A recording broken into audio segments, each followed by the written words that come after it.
Boom boom ba-doop boo-doop. Boom ba-doop boo-doop. Boom boom ba-doop boo-doop. Boom boom ba-doop boo. Boom boom ba-doop boo-doop. Boom boom ba-doop. This is Escaping Dystopia. Hello. This is our new fall lineup. Let me see here. That. Where is... Sorry. Got a couple things going on here. Oh yeah, that's right. We'll get back to things. Sorry. Totally out of sorts. What do you think? It's been like 3 weeks, folks. 3 weeks. And now it's fall. And now we're going to talk about some stuff. So tonight on the show, of course, as always, anybody can feel free to speak up if you'd like to. You guys can check out my new cool haircut, right? Nice. Nice. On the show tonight, here's what we're going to talk about. Let's focus in here.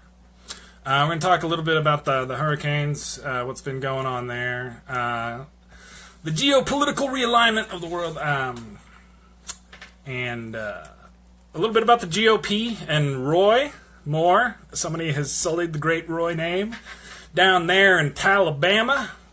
A little bit about taxes real quick. Some on the Russian collusion investigation. Our president appears to be freaking out rather incredibly. We'll do a good bit about the NFL situation, what's going on with that. And then maybe a little bit about the North Korea situation, because they're both kind of... One of them is generating a lot of... What is it? The difference between heat and noise. So you can take like very, very different filaments, and you've got these all sorts of places. And I know this because of my various electronic devices, like toasters and things like that, and electric light bulbs. And the difference between the current and you have a difference between heat and light, and how much heat it puts off versus how much light. Like your toaster, has the thicker coils, so it puts off a lot of heat and not so much light. Whereas your thinner filaments, right, put off a lot of light, not so much heat, into so much that we've nearly perfected that with those light-emitting diodes, the LED lights, which put off nearly no heat, and therefore it's all light. So anyway, that's a metaphor for news stories, where some of them have a lot of heat, but shed very little light on the world. There it is. And some of them, I just like the wizard thing. It fits. And then and it covers up my cool haircut, which you can't see with the hat either. I wonder if the Game of Thrones guy, he gives me new hair, doesn't he? Yeah, see? You guys would never know I got my hair cut. Sorry. News stories with heat and light. So heat, light, and kitty cats, right? So the North Korea thing is a much more important, serious kitty cat story. I don't know. I'm talking in my basement. Give me a minute here, guys. It's been a few weeks. I'm out of practice. Plus, I have no idea how any of this stuff works. There's dolphins. I mean, this actually might be the best one to really capture what's going on in the world right now. So, heat, light, you guys figured out. Some things are really bright, but they're not real, there's no real purpose, they don't do much unless they're illuminating things, and some things put off a lot of heat, like nuclear missiles and bombs. Those put off both heat and light. Sorry. That was really distracting. So how did the animals do during the hurricane? A lot of people worried about that. They're doing okay. To get this a little bit, let me go. It's hard to be serious when I look at this stuff, but we're going to do another thing probably next week after another pay cycle for the donations for Puerto Rico, but it looks like there's going to have to be a lot of aid going on there. And I want to be kind of serious for a minute, because there are literally millions of people like right there now who are U.S. citizens, and there's that weird asterisk where they don't get to really, really vote per se, that we're not really giving a shit about. And I'm pretty sure that our president doesn't really think of them as Americans per se, but I think we need to a little bit more, and I'd love to see a much stronger movement to go ahead and just make it official. and make it 51 with Puerto Rico and just make it part of the U.S. So I think that's going to be an official feeling on my part moving forward as far as one of the things that we can do to help escape dystopia is make Puerto Rico a state. One of the things that this will actually do, and I think that actually might open up not necessarily floodgates, but options for a 52nd and 53rd state. Canada, Australia. Anyway, but there's things that, the way the geopolitical realignment might follow some of the hurricanes, and that's kind of what's going to happen with some of the climate change. And that's why people talk about, when they talk about the climate change, and I definitely will talk about that with the hurricanes. I mean, you can't have a hurricane season like we just had after having 3 consecutive years of the hottest years in recorded human memory. And this is one of those things, like 10 years ago, like I was having these same debates, the same kind of stuff. And there are people like, no, man, it's all bullshit, man. There's just fighting to fight, right? No reason. They're just like, no, it's just crap. And I was like, all right, well, fine. We'll just wait like a decade. And then a decade later, they're saying the same thing. And I'm like, bow, bow, bow, bow. You guys, come on, man. It's been like we had the 3 hottest years. And then we have these devastating storms. And and there's one of the islands in the Barbado, and I'm sorry, I didn't write it down, but they're like, there was a news story that was like, nobody's living there now. No humans live on there now for the first time in like 300 years. And then, we have our EPA administrator, and he's kind of going, well, nobody really needs to talk about any of this stuff, and we can't, it would be, impolite to talk about this, at the moment while it's happening. It's like, okay, well, it's over now. Are you going to talk about it now? And it's like, no. And this guy's got like a 17-person, security squad. I don't know if you saw that, but anyway, there's the weird kind of conspicuous spending by our government, and especially the Trump officials, is about to come into view, and this is why. And I'll talk about, this is a little bit technical part on the way our government works, but why they needed to try and pass and fail the healthcare bill, which I didn't even put on my list of things to talk about, which is kind of a big oversight. But anyway, the part of the reason they needed to get it done, because September 30th, which is in a few days, is the end of the fiscal year. So that's where they had the budget reconciliation ability to pass their healthcare reform under certain parliamentary rules, blah, blah, blah. I don't actually know that stuff about parliamentary rules. I do have a copy of Robert's Rules of Order somewhere around here that I did thumb through twice while running for vice president of my fraternity in college. So I am probably an expert. Or could act like one.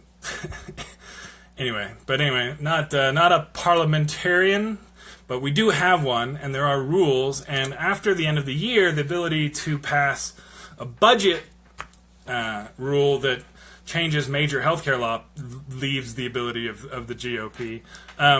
They can do it again next year, of course, but then we're going to be having right before an election cycle, so I don't know how much is going to get done next year. Moving on slightly, we're going to talk. I was going to talk a little bit about the taxes. But I'm going to talk about the taxes and the healthcare bill. So they failed utterly, completely, and I mean, I need to find. Is there a face for how much? Ooh, let's see.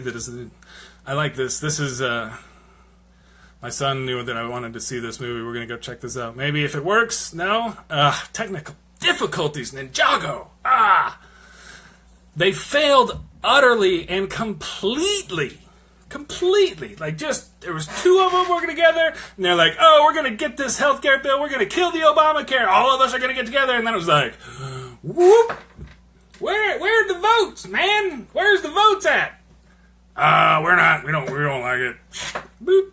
Gonskis. So, pretty bad effort on the Republicans' part to complete a campaign promise that they've had for a long time, which was great. Now they're going to try and do taxes, and they're trying to do this major overhaul of the tax system. I don't think they're going to have the votes here either, unless they can find some weird Democratic votes because when they get to the nitty-gritty, and this is from the outline that they put out, it's the nitty-gritty parts of this that really are what the people fight over. And the longer it goes on, the more special interests become involved, and what was, something that was a surety early on becomes questionable later, and then all of a sudden you read the final version of the bill. But if they're going to try and do this the same way they did in healthcare, where they just appear after the weekend with a bill, it's not going to work. We'll get to this a little bit later, but there's a certain point of power, right, that you reach in life that a lot of people are aware of, some people are not, but everybody who gets it knows that it exists, which is why they fought so hard to get it, and that's that ability to just not have anybody that can tell you what to do. And a lot of senators in the United States fall into that category. And this is actually part of why people spend millions of dollars to get a job that does not pay millions of dollars. But that position, when you can have it and hold it, and there's some certain, especially, to what degree, can anybody at this point tell John McCain what to do?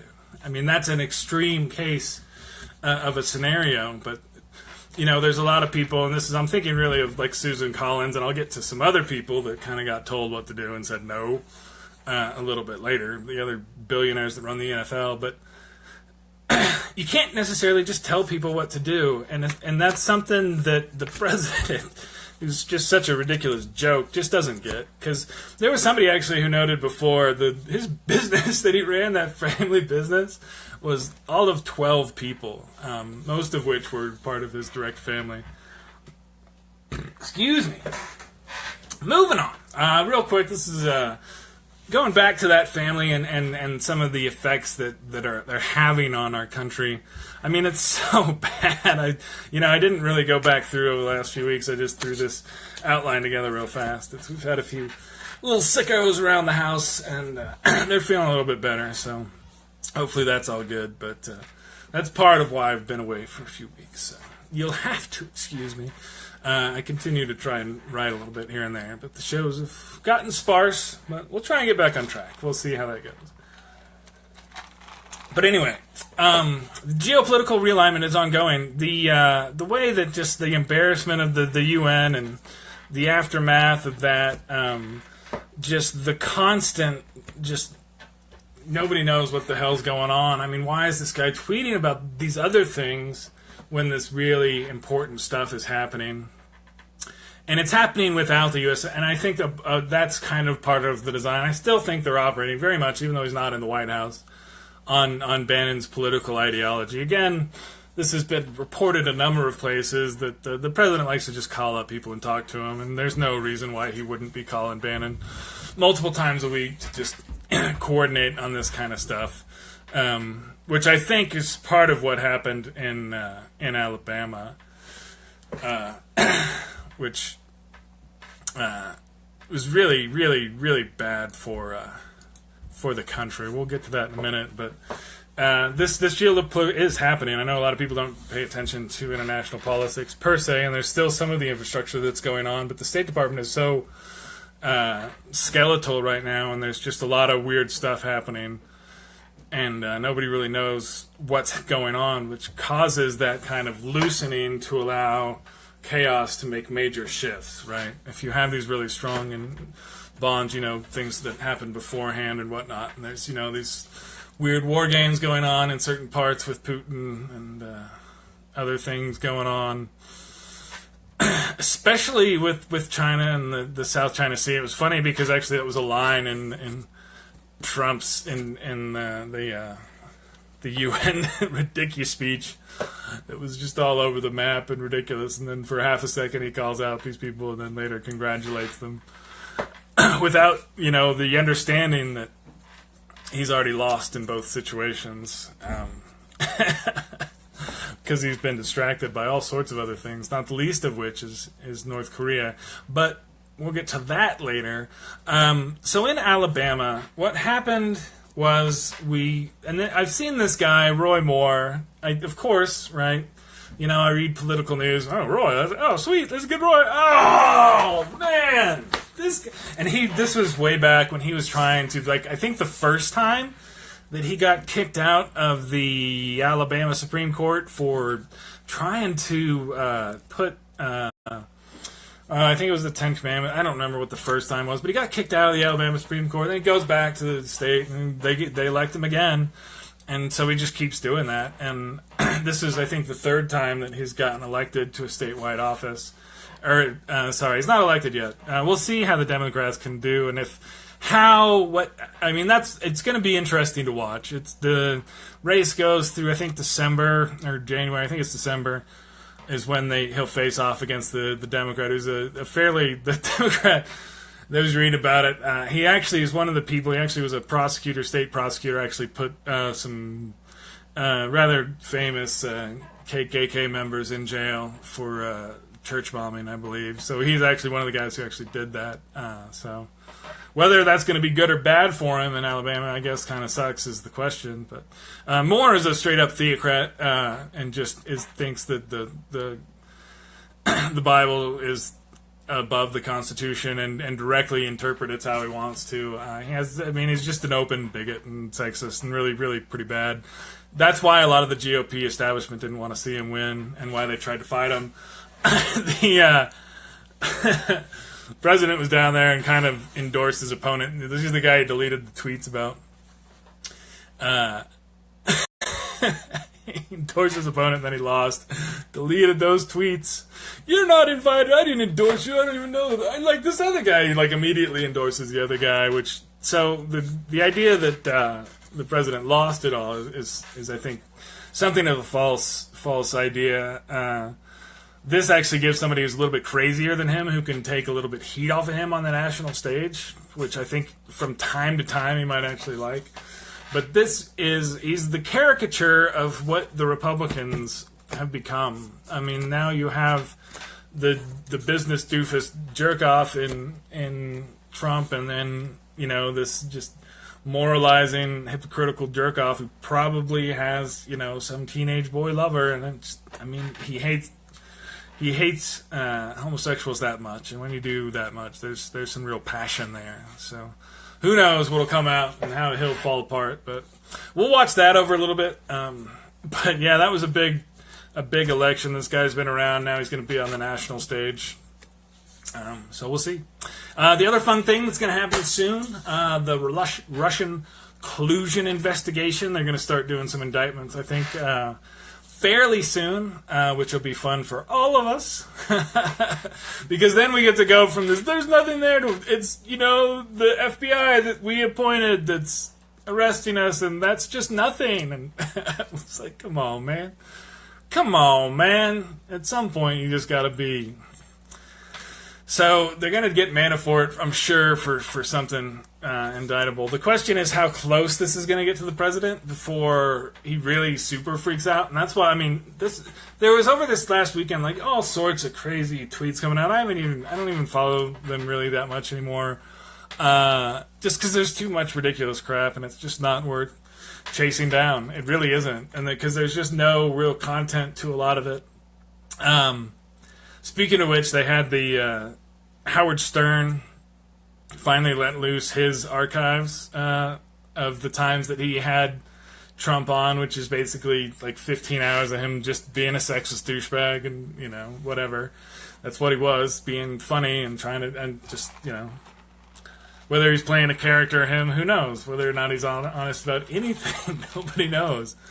But he is, I think, doing a lot of this is just trying to distract. And people are like, well, distracting from what? And it's like, well, there's the one thing that really hurts him, and it is this cloud that hangs over the entire presidency, and that's this investigation. And, to what degree did you guys work with the Russians, and how many laws have you guys been breaking? Please, can you tell us?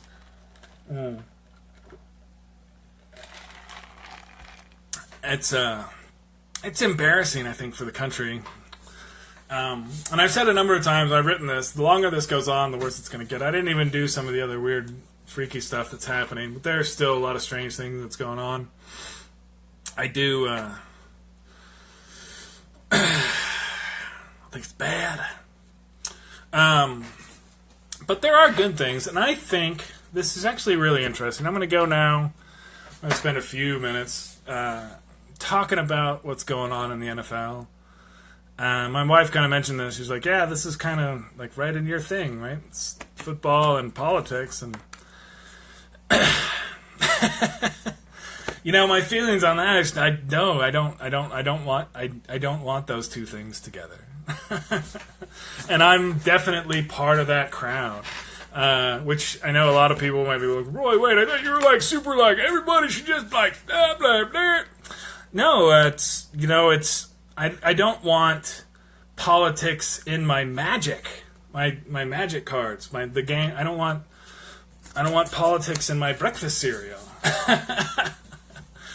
I don't want it to be like that. And it's the thing that's harsh about it too. I actually wrote a piece, a little bit short thing this summer, about why I didn't think Kaepernick would get hired in the NFL, and it wasn't an agreement with that. It was simply an observation that, you know, I don't think you're going to get hired back. It's just once, you know, you're known more for something that's not playing football, that just degrades your ability to be an effective football player, and that's, you know, that sucks. And the whole thing is difficult. It would be nice for somebody now, because you literally have, and this is actually another thing that really sucks about it, is because this is where, you know, Trump's just pissing all over everything with his shitty Trump smell, and it's, you know, anybody who does hire him now has to deal with that, right? Literally threats from the President of the United States. So I don't know that he's going to play in the NFL before Trump is fired from the country. Actually, pretty sure he's going to resign, but I don't know. We'll see how crazy it's going to get. We have to start getting some of the other indictments too, and some of the Republicans to crack, which, you know, that's all if anything is going to happen before 2018. So we have no idea how that election is even going to look yet. That's a long way away. But we'll be here sooner than you think. Because there's, you know, this... It's been, you know, I mean, what? We're moving into late September now. It's like, you know, like we did. It's fall. For those of you joining late, it's fall. Where's my fall? Oh, there we go. So, I mean, we're moving along. You know, it's football season. It's cold in the air. I've got, you know, put pants on. I wear shorts in the summertime. Anyway. So there's the other thing that and I've been doing kind of the racist dance again tonight. That's the other reason why Trump does this stuff. It's not necessarily a distraction. This is feeding that red meat, right? Excuse me. It's feeding that red meat to the base. They're supposed to be like a wolf thing.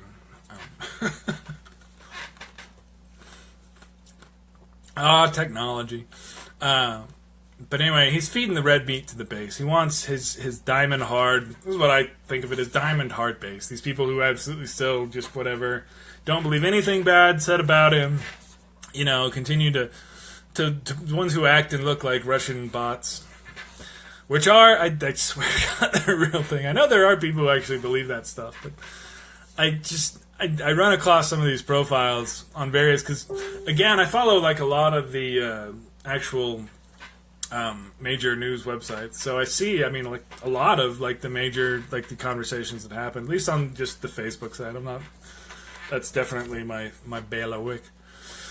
But there definitely these things exist, and the ability to do them from a technological perspective, no doubt, exists. But anyway, so part of why he does these kind of things is to build that diamond hard base. And there's a lot of people who, you know, just agree with what I was saying and don't want to see that kind of politics in there. And so then because of that, you know, you have that negative aspect of it that just ties into the rest of it.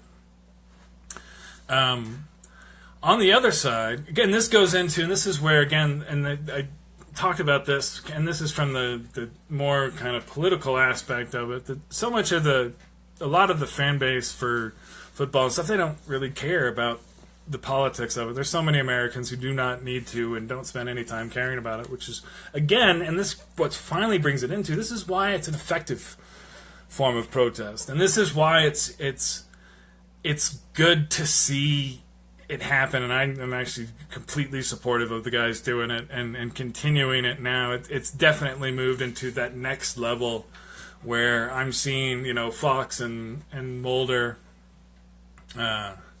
Fox and Scully. It's been a while since, sorry. Fox, they did their kneel down thing, and I've seen a bunch of other folks, and it's, it hit Hollywood real quick. It's the latest Ice Bucket Challenge, which,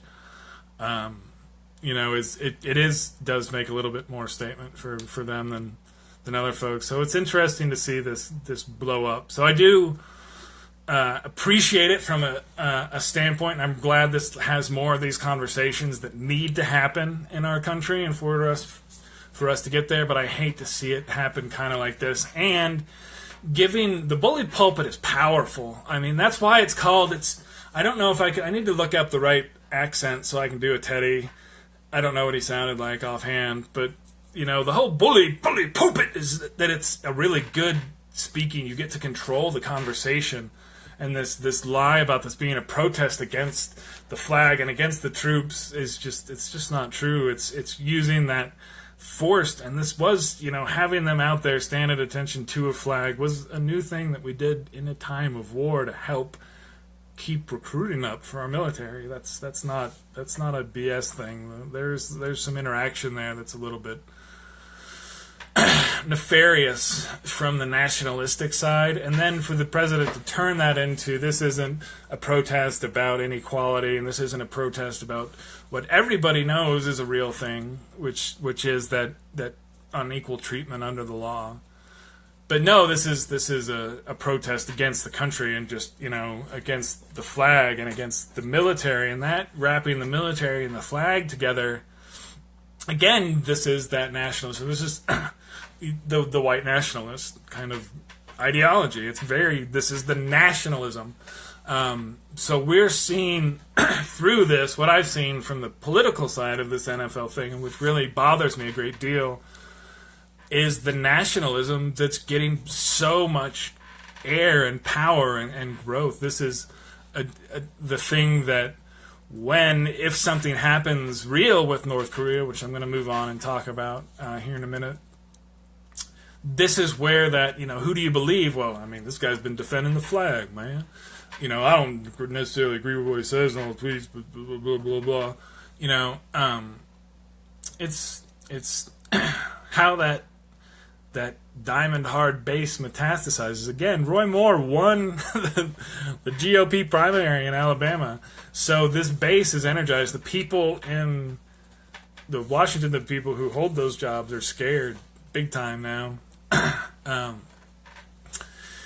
And the confusion is exactly what the president wanted. Which brings us to the North Korea thing, which I think is... So my take on this is, there was a couple news stories, and I saw about, North Korea's trying to figure out what the hell he's doing. Is he actually going to try and attack us? Are we at war now, or what? And, they're just going to have to find a consultant that's going to be like, no, he's just bluffing. He has no idea what he's doing. Because that's what's going on. And he's just talking tough, and the whole idea from Trump's idea, I guess, was, I just keep talking smack and somebody else solves it, right? I talk tough and you guys fix this, right? And that's what the State Department is supposed to be. And Rex is going like, I'm gonna go build a deal, man. And then he heads over to the Middle East just to smooth over something else. So that's the danger here, is that you have a fool in charge and in power that doesn't know how to respond correctly, doesn't know how to give any kind of coherent signaling, so anybody knows what's going on. And that's what's happening. That's why the North Korea thing keeps escalating, because he always just bluffs and doubles down. I got money, and my lawyers will sue you if I lose, so that's just the way he's played it his whole life. It's just constant bluffing. So anyway, we'll see how that goes. But I don't see much happening unless they really just I don't know. It's one of those things that, again, could just blow up, but otherwise he's just going to try and act like he's trying to use the NFL thing to distract himself from this and find something that he can win, I guess. It's just odd. The whole thing is quite odd. But anyhow, I think that covers up, oh crap.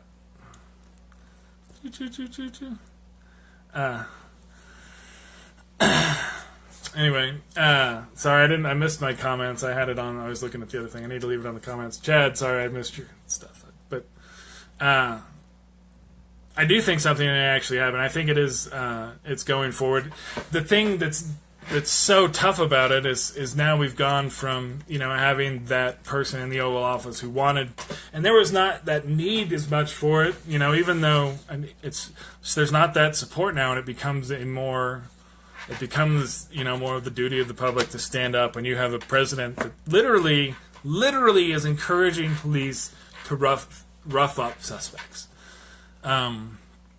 So it became even a more important protest and acknowledgement of what the reality is in the country.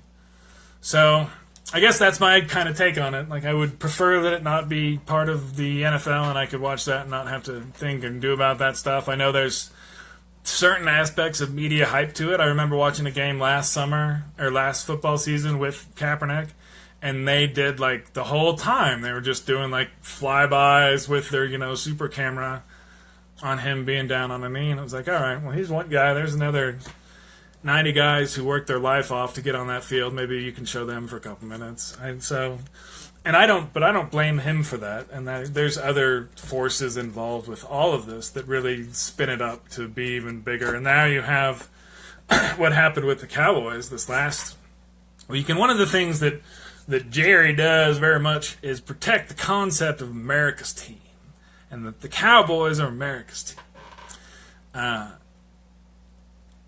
And he's not going to have, and there was that's why that story about him firing anybody who kneels was so viral, because it goes right along with the ethos, and they're certainly not going to try and shoot it down if they don't need to. If somebody's telling everybody that you're 10 feet tall and 8 feet wide, usually just let those let those rumors fly for a little bit.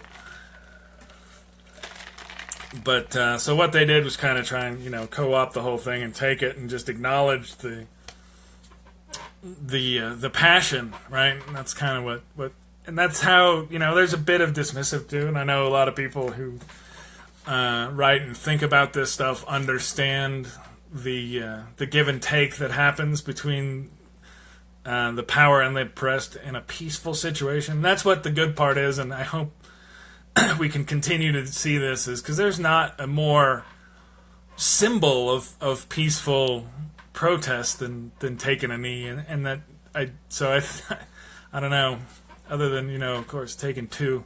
Of course, then you get the whole Ray Lewis thing. Oh my God, well, I'm not gonna even get into that. That's sports talk show stuff, and I'm not quite there yet. Sports talk show politics shouldn't be a thing, but it is effective because you're getting in people's living rooms and having people have to have discussions.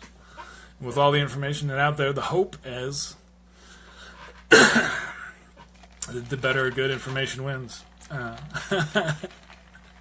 It gets more votes, that damn electoral college shit. That brings us back to adding Puerto Rico as a state. Because this is one of the things, too, I was reading about this the other day. There's, I think 3.5 million people used to live there, 3.4, so we'll see what it looks like when this is all settled down. But that's higher than the total cumulative, adding up together, for like 6 different states. Have a total population that's less than the population of Puerto Rico.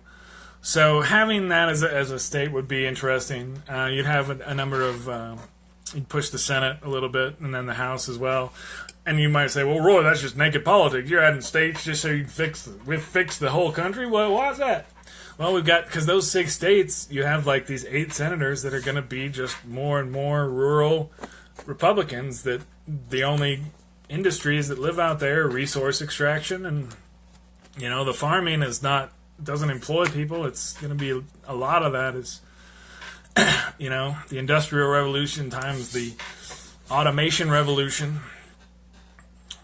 So, and then you'll have, 700 people living out there, and they get 2 senators. And you wonder why the country can't fix itself. But anyway, that's a little next level U.S. politics stuff. And I think with that, we done hit our limit. And I just burped on camera, so I think that's where we need to call it. I do appreciate everybody who stopped by tonight. It's been a few weeks, and as per, stuff backs up a little bit. Sorry. So it's all got to come out. But thank you for dropping by. I'll probably do my thing again next week or still be around. So I definitely haven't forgotten about you folks. I appreciate everybody who dropped by tonight. And have a good evening. See you next week or so. Peace.